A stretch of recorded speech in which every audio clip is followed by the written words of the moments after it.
Running Sentences presents A Spy's Dagger, Part 9. A Deal of Details. Things are getting tense as everyone tries their best to deal with the situation. However, powerful people want to stay in power, so they'll do whatever it takes to keep themselves there. This story is written and narrated by Michael Hunnery. It is a work of fiction, so any names, characters, businesses, events, and situations within the story are products of the author's imagination. Any resemblance to real people, situations, characters, businesses, events, and/or fictional businesses, characters, events, and so on and so forth is purely coincidental. Copyright 2025, Michael Hunnery. All rights reserved. The click from the dagger into the hole of the prison cell was satisfying. Dante had almost removed it immediately, since he wasn't exactly expecting anything to happen when he was doing this, but the noise caught him off guard and he'd actually stopped. Did that actually do something, or was it just a noise? Lady Amelia asked. Taking a step back in the small cell and leaving his dagger in the wall, he couldn't see any difference to the wall, so... Mr. Hornsgood, you have a torch, right? Mind shining some light into this space? I would be happy to. The torch came further into the room, revealing that not much had changed, aside from the dagger sitting in the wall, that is. So, we got a noise, and nothing else? Dante said. Was it a trap, then? All three looked to one another as they considered this statement from Amelia. None of them liked that idea, but it was a chance that they had to think about. Dante took a deep breath just to think for a moment, and turned back to the dagger. If it is, well, we'll have to test it to find out. I'm going to remove the dagger to see if anything happens. Feel free to leave the dungeon for your own safety. He expected to hear sounds of footsteps clattering away to get out of there, but no, there was no noise like that, and he turned to see the two standing there looking back at him. You do realize that there's a great risk with this, right? He asked. I'm sure there is, but either princesses would probably tell us to stay until the job is done, Lady Amelia pointed out. Even if it costs us our lives, Hornsgood added. Dante shook his head at Amelia and Hornsgood.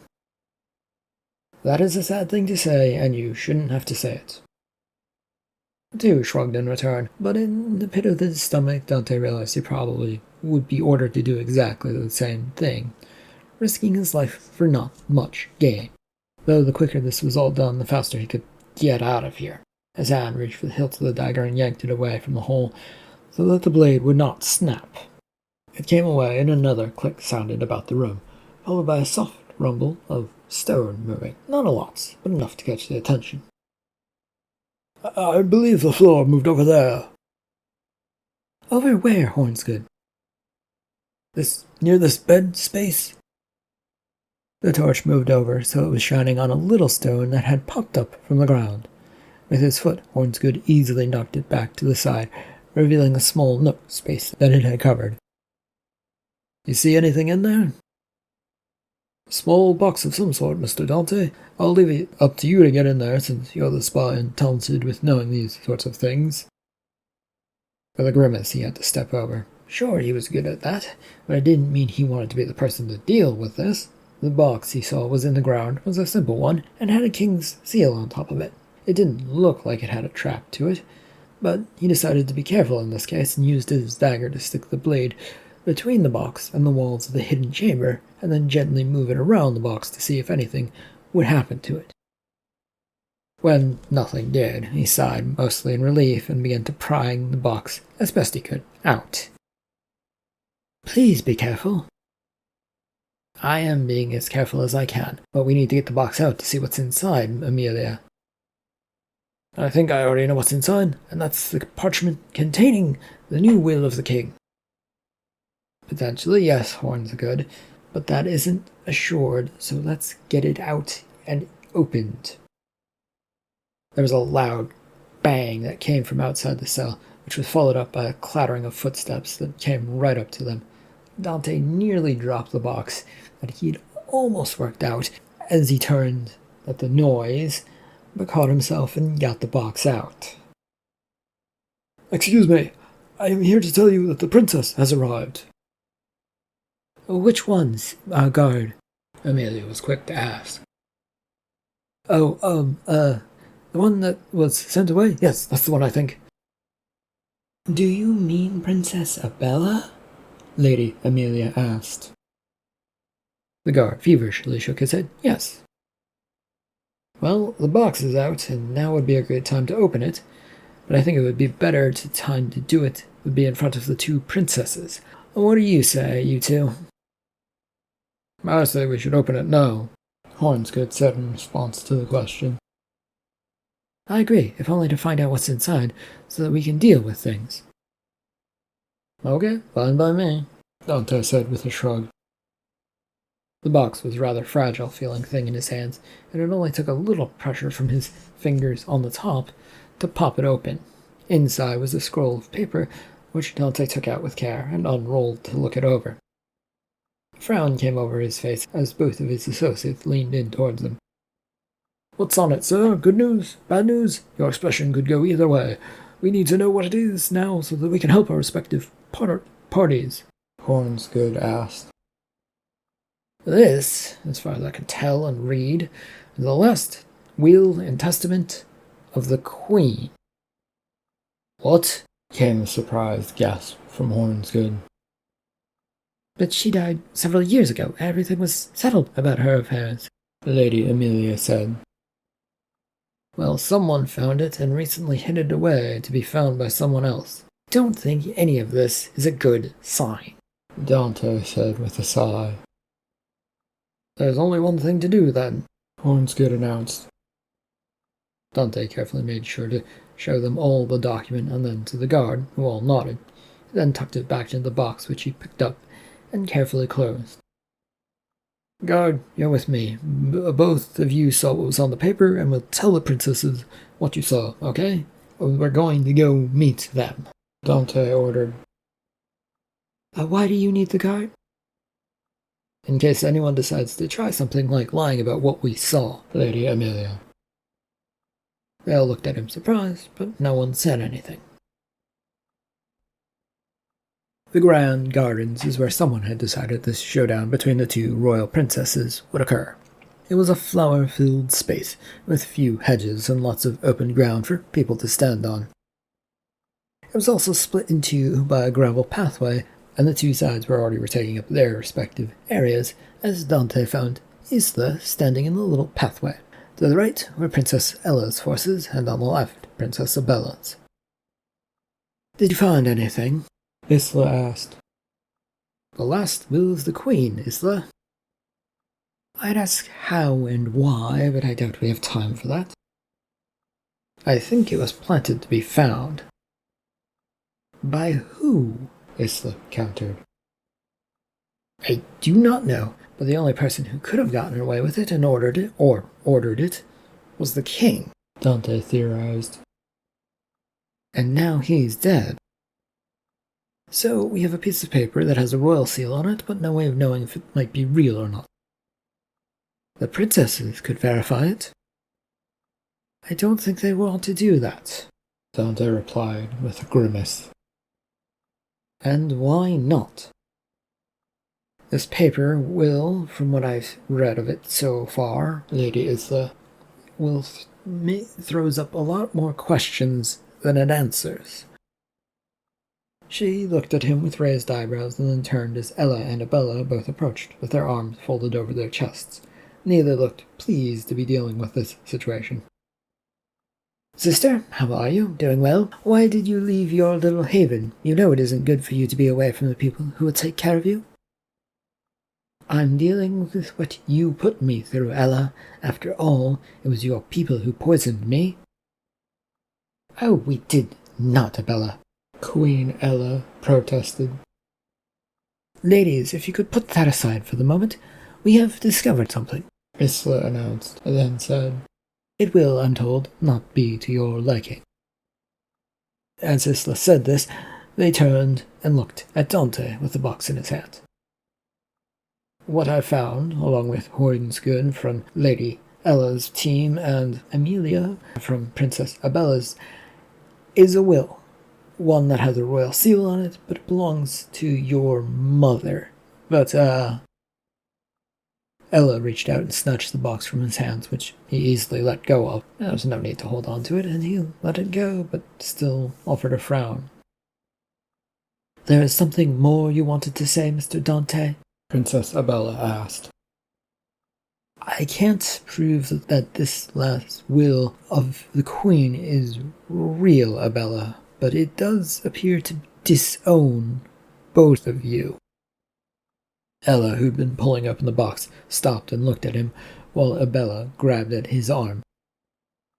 "It does what?" Ella shouted. "Why would it do that?" Abella added. "I'm not sure of the entirety of it, since I did not get to read all of it, but it says you two are disowned from the family thanks to your scheming." Ella then finished ripping open the box and grabbing the paper out of it. Her sister let go of Dante's arm and hurried to be by her side. They read through the papers quickly and then slowly looked up. "This changes and proves nothing," Ella declared. "As much as I would like to disagree with my sister, she is right on this. We are the rightful heirs to this kingdom." "Well, then I have a suggestion for you two, if you don't mind listening to me." "And what is that, Miss Isla?" Ella demanded to know. "That we take a few more days to find your father's will, Ella, and see what it says. In the meantime, we verify this will, even if it changes nothing." "It changes everything, though, as our cousins will now want to fight for the power they think is theirs," Abella announced. The two princesses turned to Dante, standing off to the side. He knew what they wanted, but acting on their wishes here and now would not be a good idea, at least in his opinion. "I won't help in this matter." "Why not? I am your queen, and you should do as I order you to do." "Because it will only bring down more people willing to fight over what they want. They see you eliminating things, princess, without negotiations, and they'll just go for the same tactics as well," Dante said. "And if we don't go for that tactic, I will point out, they will think that we are weak and attack us anyway. Neither option is a very good one." Dante nodded yes to Abella's point. "So then, we will deal with the few people here and now who might try and create splinter groups. I'm sure you two can actually handle that," Lady Isla pointed out. The two princesses looked to one another and nodded yes slowly to one another after Isla offered this comment. They then turned to face their groups, calling out two people. One of them looked rather familiar to Dante in that they were Marcus, the Count of Millbrook. The other, though, was a person he'd never seen before. He stepped back to get away from all of this, and so that Isla could have a chance to do her thing undisturbed. "So what do you two wish of these two?" Isla inquired. "They shall be put in the dungeon for safekeeping. Should any harm come to them, there will be bloodshed, and it will not be pretty," Princess Abella ordered. "Now, wait a second. I do not agree to this one bit, Abella. I agreed to come help you, dear cousin, because you said I could get more power, but I do not want to go to prison." "Shut up, Marcus. It's for the betterment of society that we have a strong leader or leaders. This will keep the peace while things are sorted out. Agreed, sister?" "Yes, and harm any of them and blah, blah, blah. The whole thing is a mess. Please don't interrupt it," Ella added, as she waved her hand about and let her words trail off incomplete, and then instead turned to Isla and Dante so that she could march up to them. "Is there something wrong, princess?" Lady Isla inquired. "There is a lot wrong. Or couldn't you tell that, Isla, Instead of waiting for a response, she turned to Dante to ask a question. "Where was this paper found?" "The first level of the jail in the cell. It's the cell with a bunch of holes in the wall." "And how did you discover it?" Abella said as she came marching up. My dagger, it fit into one of the holes. Why? Ella pulled out a similar-looking dagger to his, as then Abella did likewise. You mean these sort of things? Yeah, like those. Show us the dungeon room, please. Okay, Abella? I'm pretty sure you can find it on yourself. It is in the castle, and it is the only room in the dungeon that I saw that had those marks on the first floor. He sincerely hopes that he hadn't imagined the whole thing, and that Lady Amelia or Hornsgood could back him up. It felt unlikely that they wouldn't, but with people now in heightened sense that something was off, well, it was probably a good bet that things were not going to be easy. And you shall join us, Miss Isla, Ella ordered. You need me, Ella? No, it's better that way. Not that we don't trust you, but, you are friends with Mr. Dante, and well, we can't actually trust anything, now can we? Abella added to her sister's threat. Well, if you say so, but I know nothing about what Mr. Dante was up to. Nothing. I'm up to nothing. They didn't believe him, and they got down to that prison and to that cell in particular that Dante had said contained the box and scroll.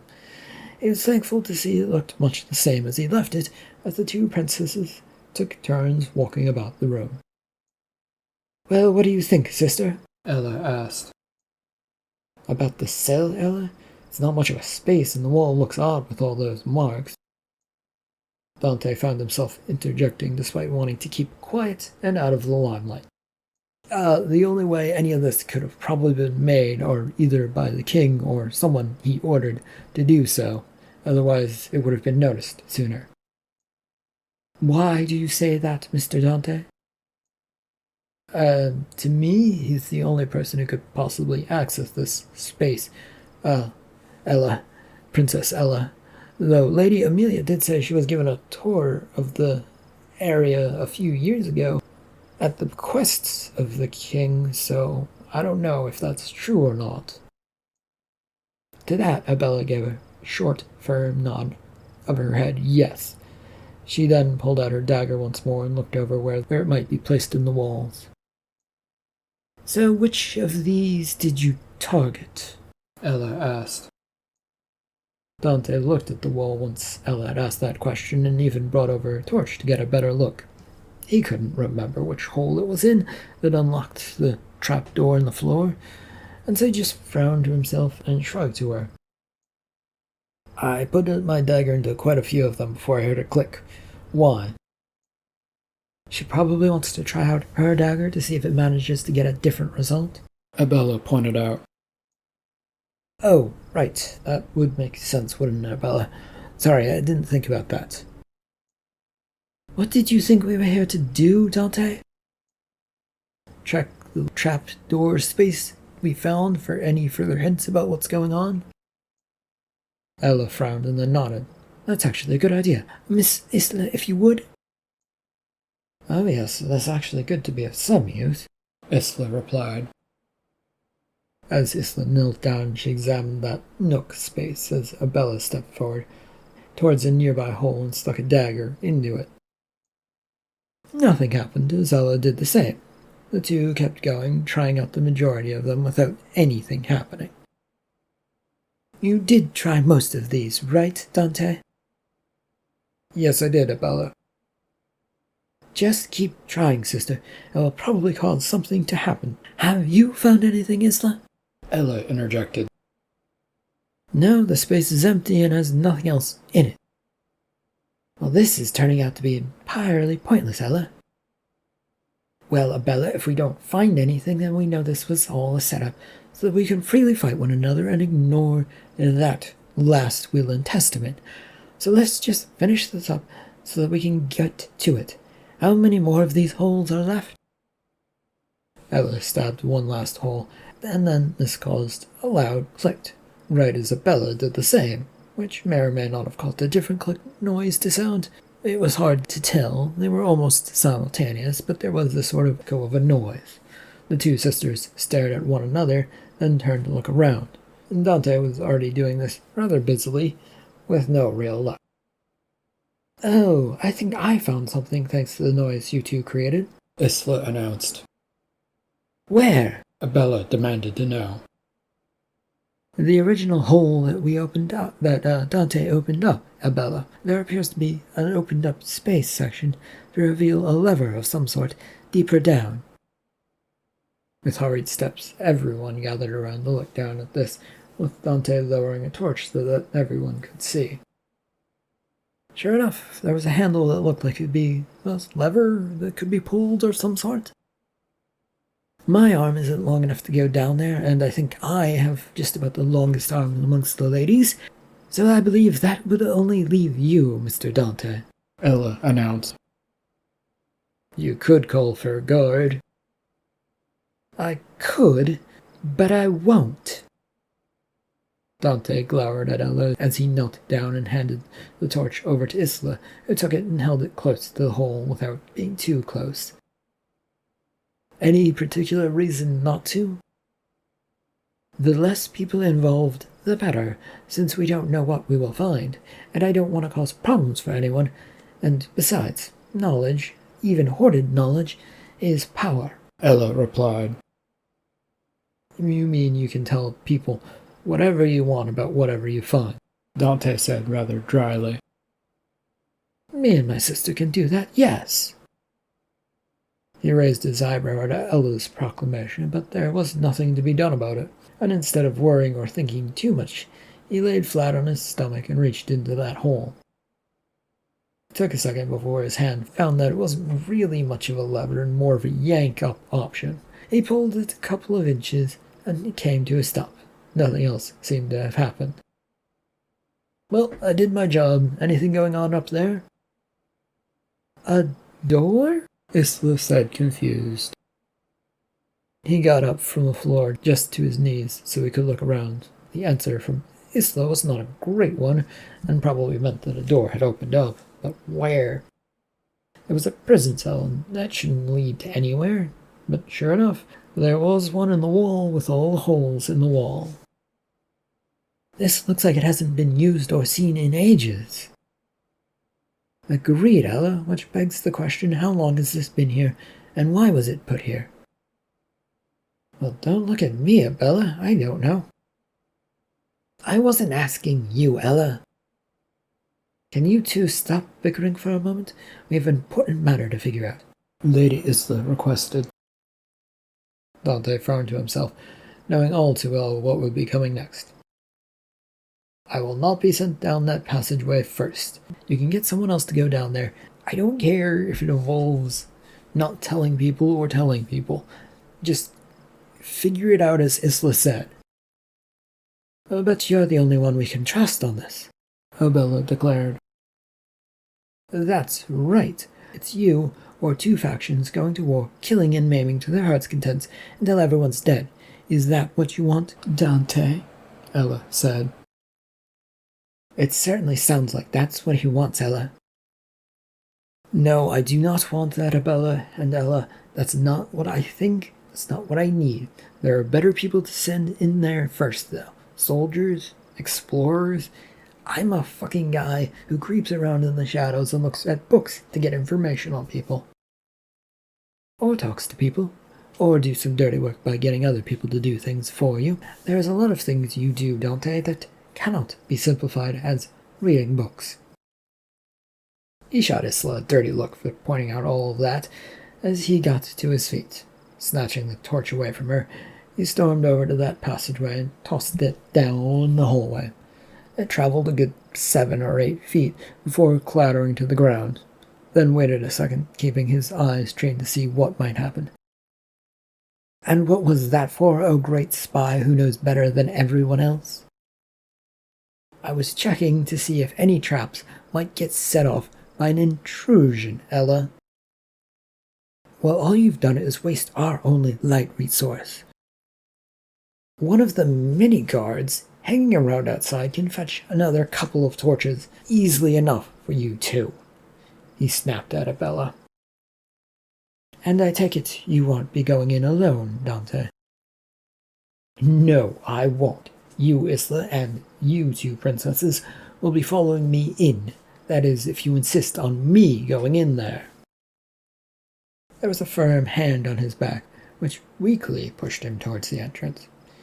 He took a step forward and then glanced back to see who had done it. Princess Ella stood there, glaring and pointing towards the passageway. Start walking while we get those lights. Get more torches first, just to be safe, he told the two princesses. Princess Ella let out a little huff as Isla retreated to go get some more torches. It was a cool and damp secret hallway that had room for just one person to walk down by themselves. So Abella was behind him, Isla behind her, and Ella brought up the end of the line. It was a straight path that dropped a little bit, and eventually came to a doorway that was wide open. Dante stopped at it, and turned to make sure that he was still being followed, after having batted away a bunch of dust that was now mostly covering his face. And the group was still there, just more than a few feet behind it.